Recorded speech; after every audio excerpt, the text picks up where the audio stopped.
जोहार नमस्कार। Nagpuri gold channel में आपने मन का स्वागत है, अभिनंदन है। आपने कर संगी योगेश कुमार महतो। आपने मन कैसा नहीं हमके लागेला आपने मन कुशल मंगल हो गए।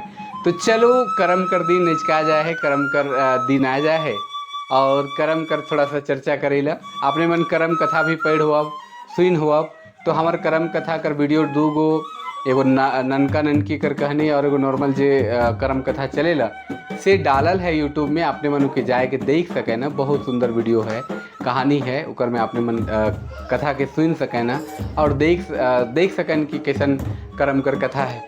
चलो आज करम कर गीत मन पे थोड़ा सा चर्चा करेला, करम कर बारे में चर्चा करेला। भादो कर एकादशी शुक्ल पक्ष एकादशी के करम गड़ाएला और भाई बहन कर अटूट प्रेम करी संदेश देवेला। करम करम वृक्ष करम देवता करम राजा के हमरे पूजा करेला, मन्नत मांगेला और मन्नत पूरा भी होवेला।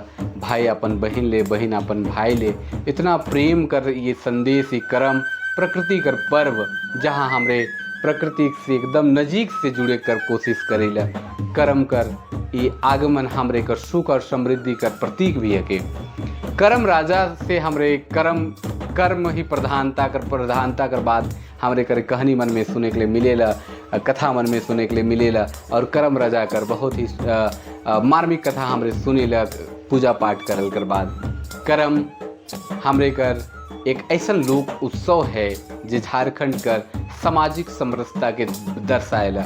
आदिवासी मूलवासी सदान जी के कहे ना, सब कोई मिलजुल के करम के करे ना।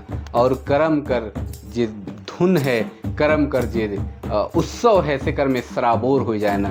तो करम राजा सब झारखंडी मन के सुख समृद्धि विश्व कर कल्याण करे, ऐसा हमरे उनका आशीर्वाद मांगीला। और चलो तनिक उन बात करीला कि नागपुरी में भी करम कथा बहुत परिचित है, बहुत प्रचलित है, बहुत प्रसिद्ध है और बहुत सारा गीत भरल पड़ल है। करम जवा गाड़े से पहले, जवा राखे से पहले और जवा राखे से पहले से शुरू हो जाएला गीत। जवा बेरा, जवा उखड़ाए के बेरा, फिर करम काटे के बेरा, करम लाने के बेरा, करम गाड़े के बेरा, पूजा बेरा, चाहे वो खीरा बेटा का रूप में, चाहे दूध ढारे के बेरा, अलग अलग, चाहे करम नाचे के बेरा, करम बुहाए के बेरा, इस तरह से हजारों हजार गीत नागपुरी में भी भरल पड़ल है।